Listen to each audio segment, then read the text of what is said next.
The unsurpassed, penetrating, and perfect truth is seldom met with, even in 100,000 myriad kalpas. Now we can see and hear it, we can remember and accept it. I vow to make the Buddha's truth one with myself. Homage to the Buddha, homage to the Dharma, homage to the Sangha.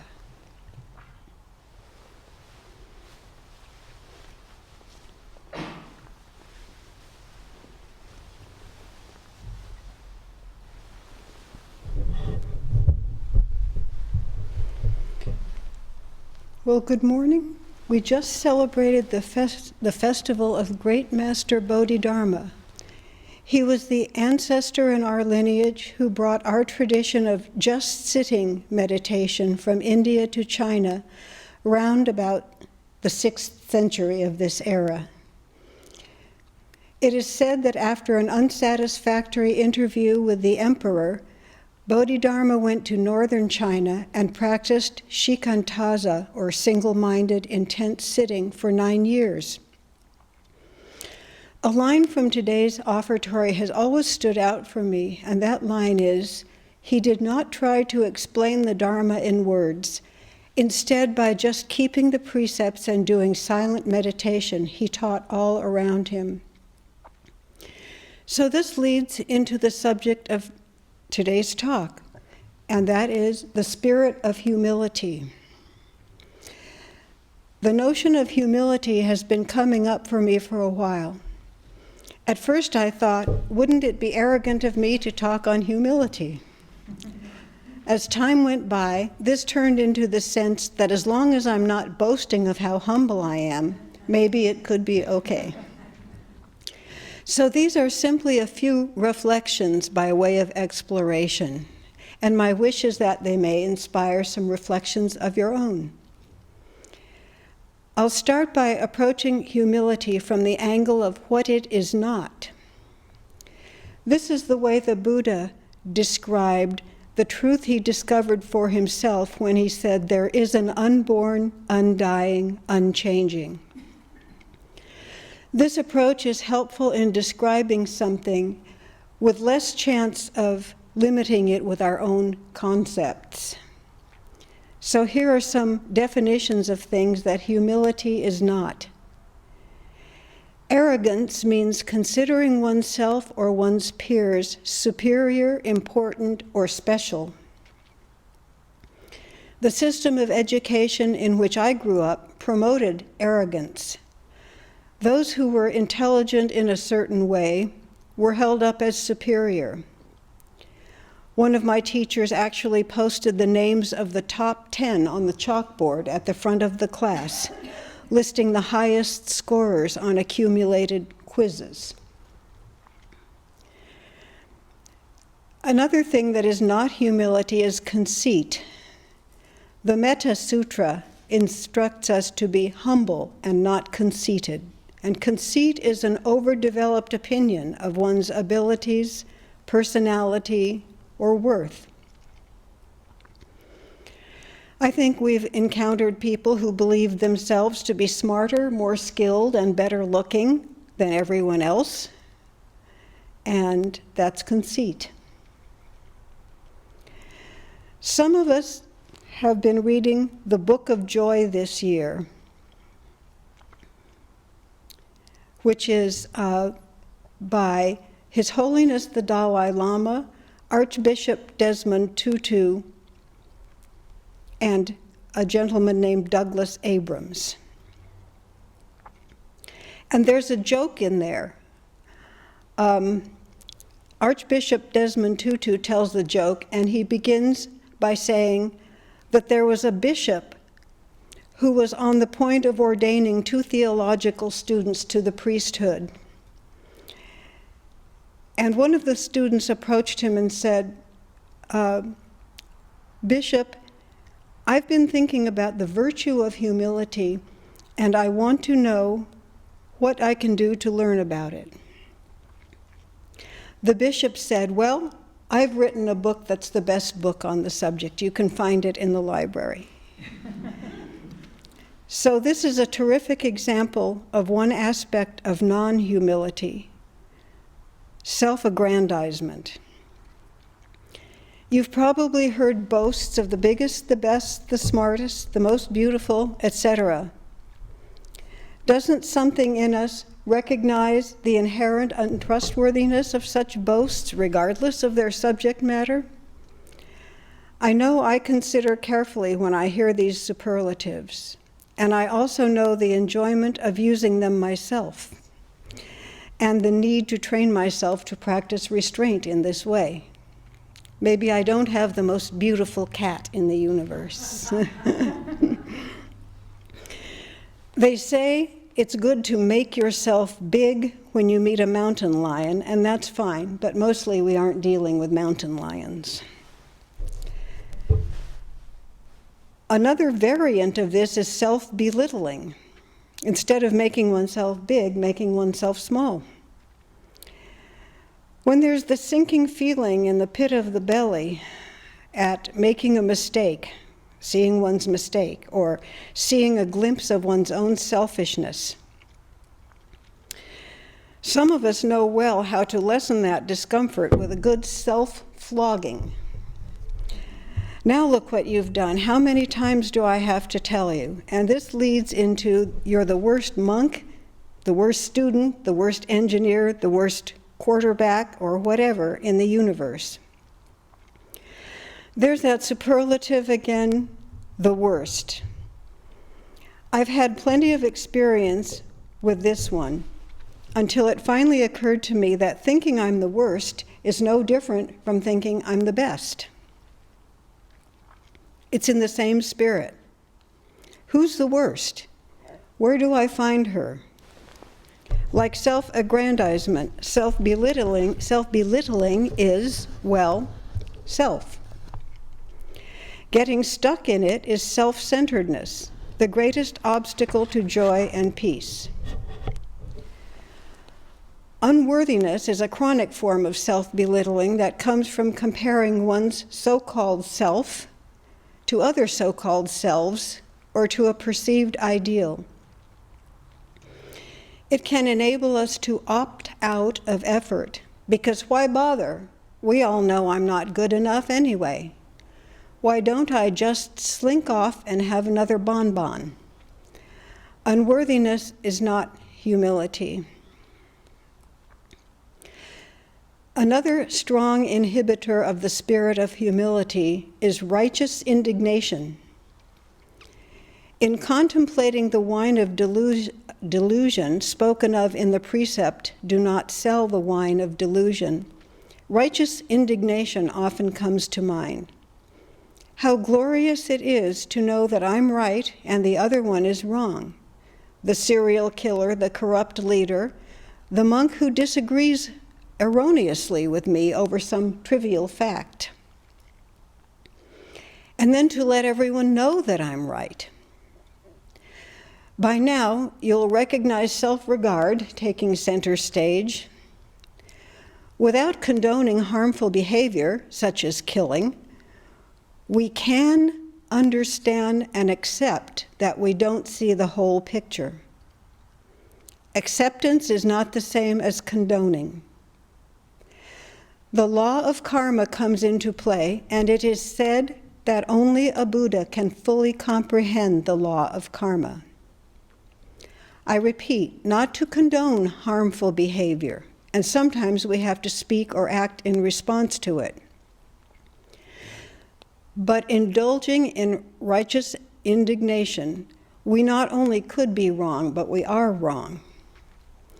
Recognizing that we don't see the whole picture, that we may not know everything, is in the spirit of humility.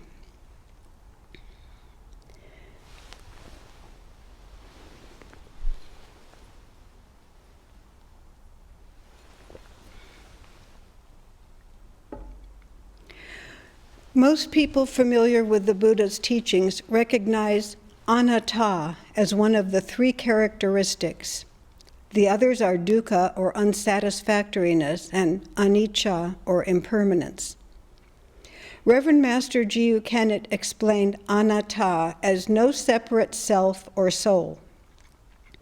I think separate is key here. Try to point out the location or description of yourself, and it's impossible. I used to hold up one hand like this and try to discern where the universe ended and Margaret's fingers began. Never could quite see it, because it isn't there. The familiar self-identity is a convenient fiction, in the words of the late Reverend Master Daisui McPhillamy. It enables us to make our way through the world, transact business, and so on. But it is not me and not mine. The point here is that all forms of self-regard or self-centeredness are traps we can get stuck in. And as we continue our practice, the traps become more obvious, more painful, and therefore more avoidable. The Book of Joy says that humility is essential to any possibility of joy, and I'd like to add that it is essential to fully living the contemplative life. So where is it found, and how do we cultivate it? One place to find humility is in mistakes. The word humility comes from the Latin humus, or earth. The word human comes from the same root, and I find this useful to consider. Our humanity means that we make mistakes, and it also means that we can choose not to defend our fictional selves from the fact that we make mistakes. And we can learn to accept our mistakes and learn from them. Yesterday was a day of ample opportunity to do this very thing, as my mistakes kept rising up in my face throughout the day. The first one was trying to join in a Zoom meeting without having Zoom on the computer I was using. I figured that one out and installed Zoom just in time, but I didn't get the microphone to work. So I ended up sitting a bit like a zombie through the meeting, and the day went downhill from there. The self had no basis for aggrandizement or righteous indignation, and my task was to avoid indulging in the habitual self-belittling. I won't pretend it's as easy as that. Voila, no self-flogging, and I feel much better. The mistakes need to be accepted and dealt with, and without pride in my ability to accept and deal with mistakes. It's a ceaseless practice. Another good place to learn humility is in bowing, one of the essential practices of our tradition. Bowing literally brings us down to earth. When we bow, 5 points of our bodies touch the ground, 2 knees, 2 elbows, and the forehead. We bring ourselves literally down to earth. And then we raise the palms of our hands as if they supported the 2 feet of the Buddha, recognizing his wisdom by raising him above our heads. We bow to something greater than ourselves, while simultaneously recognizing that we are not separate from that. We aren't bowing to ourselves, nor are we bowing to something external to ourselves. Buddha recognizes Buddha, and Buddha bows to Buddha. Bowing is the continuous acknowledgement that there is always more, and that we are not separate from whatever you want to call that. The sense of awe that arises in knowing this truth, we can't help but be humble before it. And we know this truth through our meditation practice. The Buddha advises us to know your capacity and be content with that. A helpful teaching in cultivation of the spirit of humility. To know our capacity means to know both our strengths and our limitations, and not to exaggerate either. Our competitive society educates us always to try to be number one. But what does that mean? I found a little anecdote in the Book of Joy that was written by Douglas Abrams, the author who put the interviews together and made them into a sort of narrative form. And he was talking about lying in bed awake on the night before that was going to be a week of interviews and dialogues with His Holiness the Dalai Lama and the Archbishop Desmond Tutu. He was lying in bed awake thinking of, oh, how am I going to do this? I'm not the best one to do this. I'm not a news anchor or a journalist. I have no qualifications to do this. What am I doing here? And he remembered that Archbishop Desmond Tutu had said in another context, it doesn't matter sometimes that you're the best or not. You're the one who's there. And that settled his heart, and he was able to sleep and go ahead and do a fine job of conducting the interviews and putting the book together. So just to be the one who's there and do the very best we can at whatever it is we're doing. Another practice for the cultivation of the spirit of humility is the recollection of the teaching that the universe is not answerable to my personal will. Reverend Master G.U. Kennett taught this as a law of the universe. We don't know everything, and we can't fix everything. To remind oneself of this truth, I like to stand in a clearing and gaze at the night sky. There's the universe, a very tiny part of it. And here in my skin is a part of it so tiny as to be invisible. How can I imagine that I could control any part of this? My opinions, my worries, my triumphs, and my defeats all dissolve in the immensity of space. And it's okay. It's perfect. There is no separation between the little self and the great universe. We're made of the same stuff. One of the essential teachings I received from my master was, you could be wrong, which I see as a form of bowing in spirit. I first ran across it in The Wild White Goose, the memoir of Reverend Master G.U. Kennett's priesthood training in Japan. At one point, she was at the point of leaving the monastery and leaving the religious life because of the hostility of her fellow trainees. And then Reverend Master heard the still small voice of truth telling her, you could be wrong.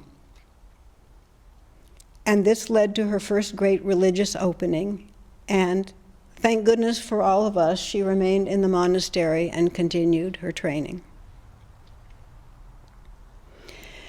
As I see it at this time in my training, humility involves letting go. Letting go of the cherished views and opinions I feel compelled to defend. Letting go of comparing myself to others or to an ideal. Letting go of the need to be right. Loosening and moving towards letting go of the clinging to self-identity altogether. Allowing body and mind to drop off so that the true body and true mind can shine through. And in the spirit of humility, to have nothing, know nothing, and want nothing. Thank you very much. Homage to the Buddha, homage to the Dharma, homage to the Sangha.